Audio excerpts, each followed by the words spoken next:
In this video today, we're talking about the top 5 ways that you can lose money on your home sale.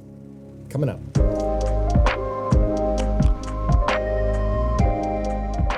Hey, welcome back to the channel, you guys. I'm Jason with Greater Nixa Homes, and on this channel, we talk about all things real estate from Nixa down to Branson. So if you're new here, consider subscribing.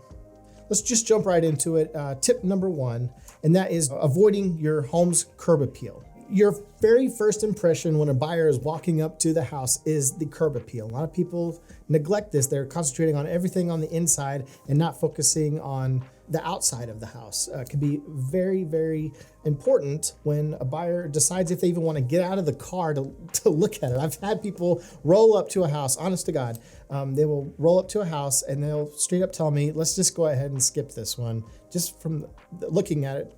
A lot of people say don't judge a book by its cover, but you will be surprised at how many people will immediately judge your property before ever walking inside. So if your house needs paint, paint it. A lot of people are painting the doors. If it could be a very simple, something that would make it pop. People are going to like black, red, blue, something that really makes the door stand apart from the rest of the trim of the house. Landscaping, this is a big one. If you step back from the curb and just look at your house yourself and think like a buyer, what is your house lacking that could really make it pop? Maybe some fresh flowers, some fresh mulch going on outside, maybe clean all of the yard from any lawn debris, just like you would from your house. And decluttering your house, declutter your lawn too. If maybe you could power wash your driveway, make sure it looks clean and fresh and inviting, warm, open for those buyers to come through. Second thing you don't want to do is assuming that since you can't smell it, that the buyers won't either. Odors in somebody's house are something that is easily overlooked by the seller.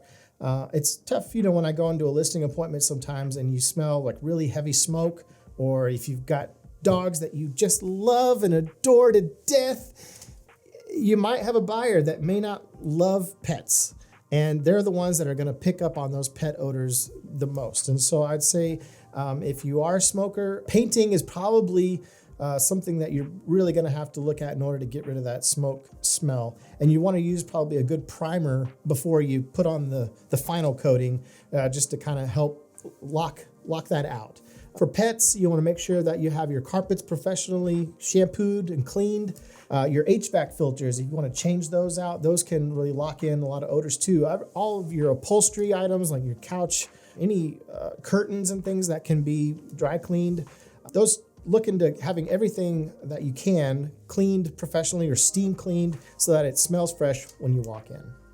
All right, the third thing you definitely don't want to do is ignore your bathroom. A lot of people kind of dismiss this as an important room of the house. You got a lot of your personal items in there, and certainly, it's just one of those that needs to be the cleanest of all the rooms. I'd say on kitchen, number 1, bathroom, number 2. You want to make sure that all of your personal items it's decluttered off of the countertops, so that your toilets are immaculate, clean, that the floors and all the grout, and if the places in between the tile and the tub, in the shower, on the walls, make sure that you've got some fresh caulk on there if you can, but that you make sure everything is wiped down and looks spick and span spotless. That makes a great first impression to buyers that are really looking hard at the condition of your home. They're looking at those bathrooms. All right, the fourth no-no is really when your home is giving off that cave vibe. I'm talking to all you gentlemen out there that like to live in the deep, dark jungle with the blinds down and the curtains drawn.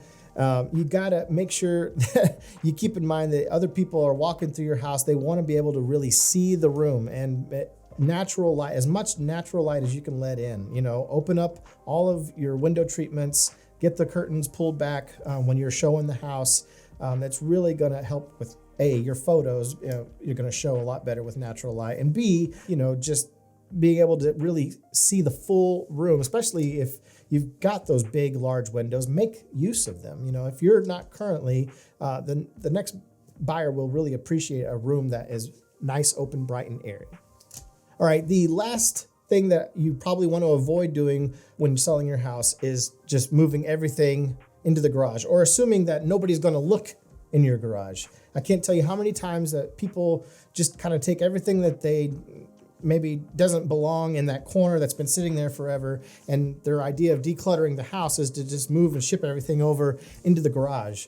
In this market, you're not going to be, hopefully, not going to be out in the market for too long, maybe 30 days. But, get a pod, get a storage unit somewhere, sell off everything that you don't really ever use.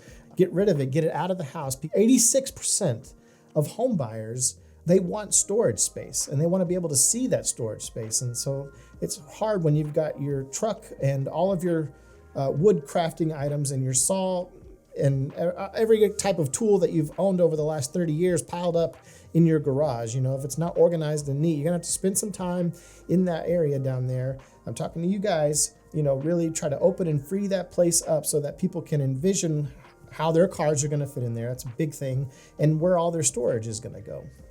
All right, that's going to wrap it up for today. That's the end of this video. I hope that you guys found that helpful. If you would like a more in-depth guide on that, I do have a blog on my website. You can check that out at greaternixahomes.com. I will leave a link for it right down in the description. If you like some home selling tips, I've got a whole bunch of other videos for you. Put them right up there in the corner for you. All right, I'm Jason with Greater Nixa Homes, and I'll see you in the next video. Take care.